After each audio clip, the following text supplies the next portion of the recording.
नमस्कार आपण समस्त को ओडिया ज्ञान चैनल स्वागत। फ्रेंड आपण समस्त लोक जानिछंती हमर हिंदू धर्म रे महिला मानकू देवी मान्यता दिया जायछि। कहा जाय जे प्रकृति रे नारी माने अत्यंत कोमल एवं शांत एवं सेमानकर शोभा पुरुषों अपेक्षा अधिक लोक माने विश्वास करिथांती जे महिला प्रकृति एवं मन बुझिबा अत्यंत कष्टकर समस्त लोक जानिछंती एवं चरित्र पत्नी पाइबाकू चाहूछंती किंतु आजिर समय जड़े चरित्र झील खोजा बहुत कष्टकर। तेणु आसतु आज आपण को किसी सूचना देवा जहाद्वारा आपण जानीपर जे झीलटीर भल चरित्र कि नुह। साधारणतः एहीपरि महिला को चिन्हवा असंभव होता है किंबा संभव हुए ना, किंतु भारत प्रसिद्ध पुस्तक मनु संहिता अनुजाई अनेक उपाय अच्छी जो जड़े महिला चेहरा एवं शरीर देखि चिन्हट करें। जड़े महिला मुखरे एवं शरीर किछि लक्षण अच्छी तांकु लक्ष्मी रूपे नुहे अलक्ष्मी बोली कही थाए। सर्वप्रथम रही स्वामी को सम्मान करती नहीं। एहीपरि महिला निज स्वामी को सम्मान करती नहीं एवं सर्वदा सेमानक सहित लड़ती एवं निज स्वामी सह झगड़ा करने को भय करती नहीं। से सबुबले छोट कथा उपर स्वामी सह झगड़ा करती।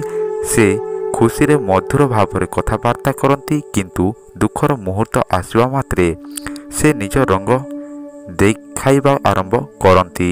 से तांको सासु ससुरंक आगरे रानी परी हेबाकू चाहती एवं कौनसी कार्य से साहाय्य करती नहीं। एही महिला माने निज सासुंकु निज माँ परी भल पाती नहीं किंबा सेमानकु सम्मान मध्य दियंती नहीं।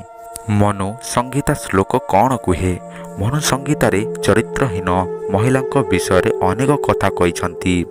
ज्ञानवान व्यक्ति जने केबे हेले चरित्रहीन महिला प्रेम रे पड़े नहीं। मनु कहते जे जने महिला बहुत सम्मानित। वेदरे जने महिला को देवी कहा जाए किंतु किछि महिला अछंती जो माने बेश्या एवं शत्रुता भाव आचरण करती। एहिभली नारी को समाज रे एवं लोक जीवन रे फुल प्रभाव पड़ी थाए। एही स्त्री माने पर पुरुष सह अधिक कथा हेबारे सुख पाती।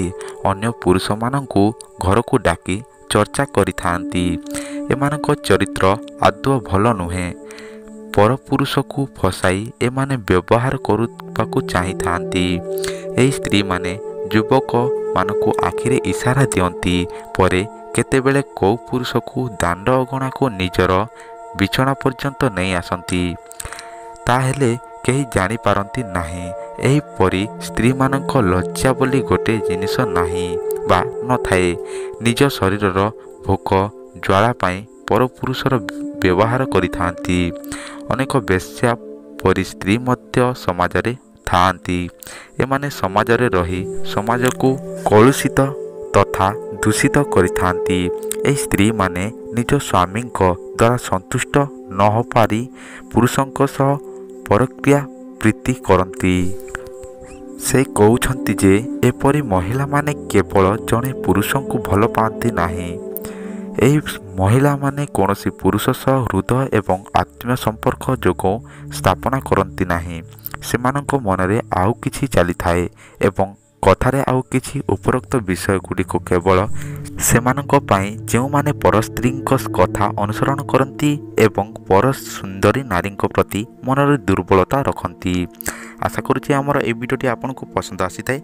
ताहले पसंद आसी थाए ताहले निश्चय सब्सक्राइब करेंगे और ता सहित ए भिडियो को लाइक करेंगे और सांगसाथी शेयर करने। फ्रेंड आज तो समय जाइए रही नमस्कार।